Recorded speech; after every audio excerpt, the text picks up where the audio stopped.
when you're a bigger player like yourself or Giannis, what do they do well maybe to help mitigate, that maybe 3-4 inches they might be giving up inside? Yeah, I just do a good job of taking up the space, that you kind of want. They're in the paint. They kind of take the territory as their own, before really you can, kind of get there. And, there's two of them. Obviously not even counting the other guys who are there helping as well. And so they take up a lot of space, they're really good at it. With Chris out, it seems like as a team you guys have decided that, like, hey, one person doesn't need to be the third scorer on the roster, that it can be, kind of anybody, any night. What kind of pressure or responsibility do you take for, being another scorer and making sure you guys get enough points? I'm not sure it's really, you change it to responsibility because I don't think it's really pressure. I think kind of takes pressure off having that many guys that can score. We all accept the responsibility. We're all ready to score, ready to step up. And it's like I said earlier, it's going to be different, every different night, whoever it is. I think we're all ready for that challenge. For you defensively, what's the difference between playing your role and being responsible for Robert Williams and playing your role and being responsible for Al Horford? Yeah, Robert Williams is probably going to be in the dunker a bit more, behind the defense a bit more. Al will be spacing probably a bit more, but obviously it's not set in stone. They can be a little interchangeable, but it's really the same when it boils down to it.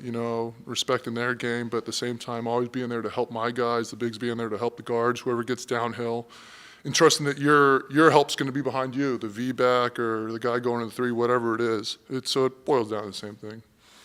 You mentioned that it's on all y'all for Chris, but Giannis, when you were out earlier, he sort of stepped up and sort of filled in different roles. Earlier when Chris and Drew were out, he maybe did more playmaking, did more things. Just like, what have maybe impressed you about the way he's done it this season, as far as being able to sort of cover up for when you guys have had in and out the lineup? He's always improved so much year in and year out. I know obviously before I got here and since I got here as well, just you keep thinking you're seeing a Giannis who's kind of scraping the ceiling, scraping the potential of what, a power forward, a four. He says he's a guard, so, but, playing every position, doing everything on the court a guy can do. And then he comes back next year and just does more. So, I've learned to kind of stop being like, wow, he does everything, because there's always something else he adds to everything that, it's pretty infinite. It's cool. It all comes down to his work ethic. And then you guys, regular season defensively kind of were one way and really stepped it up in the playoffs in this last series against the Bulls. Sort of what impressed you the most about the way y'all defended in that series, and kind of how y'all sort of continue? Yeah, I think we did a good job of looking at what the Bulls were doing, and this is something we did all through the playoffs last year. Win or lose, we were never too high, too low, and we learned. We got intel from those games. Looked at film, learned from that, and then came back with a great game plan. Everyone trusted in it. We trusted each other, and we came out with great energy, and that's what we're going to have to do this series as well.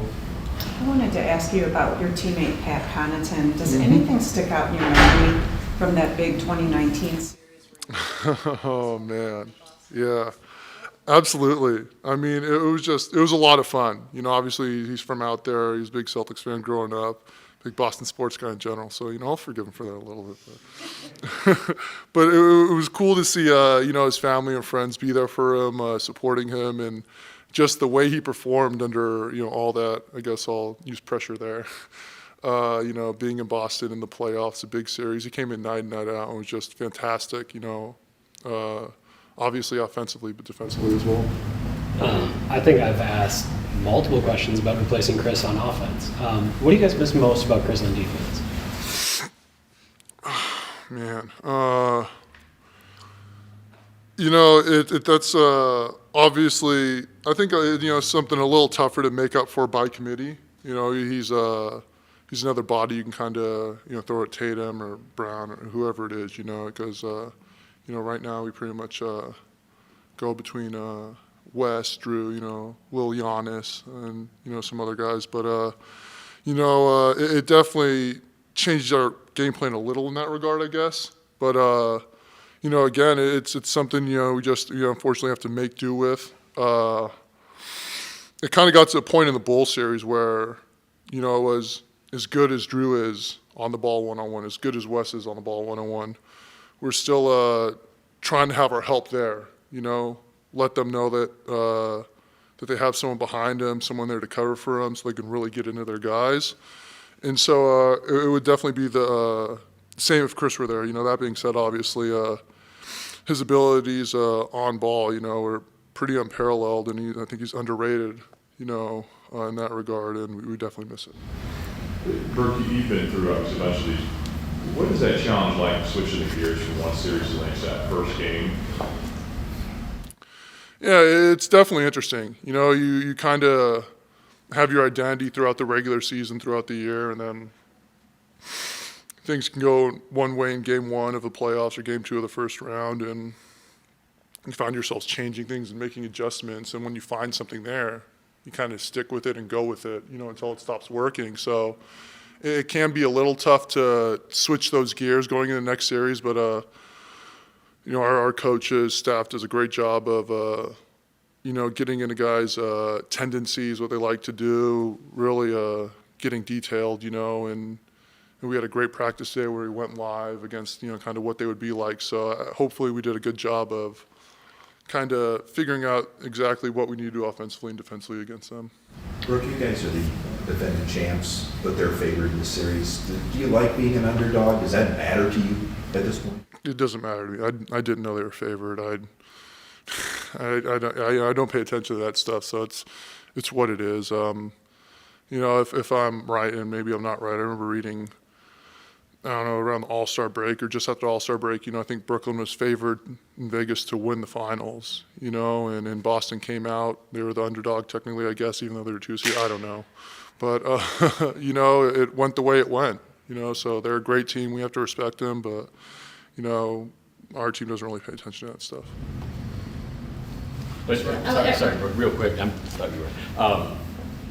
Off of Eric's questions about other players kind of filling in for Chris, I think Giannis said, if I remember this right, maybe 4 or 5 years ago, he might have put more scoring on his shoulders in a situation like that, whereas now maybe it's a little different. How, I guess, maybe from when you can remember you coming in to what you've seen from him this year or last series even, has that been a change to a degree in that way? I mean, he's still going to. Yeah, he's still going to be him. Yeah, but I think that trust has definitely grown, and I think maybe it's just being around the same core for multiple years. A lot of our guys. And again, we have a lot of talented guys. So that definitely makes that trust easier. Quick question for you about the mural going up on Wisconsin Avenue of Giannis, 55 feet high. Wow. Like that representing the Bucks, obviously this is the first you're hearing of it, so maybe you won't have a comment, but I'm just curious on what that sort of size and just stature means for the team. Yeah, no, it's great. Obviously we take great pride in representing Milwaukee, and they've done such a fantastic job of showing out since I've been here. Especially last year during the playoffs, all the way up through the finals, they did a great job supporting us. And to have that kind of support in this city and the state, to put a 55-foot mural, I think shows just how much they're in it with us.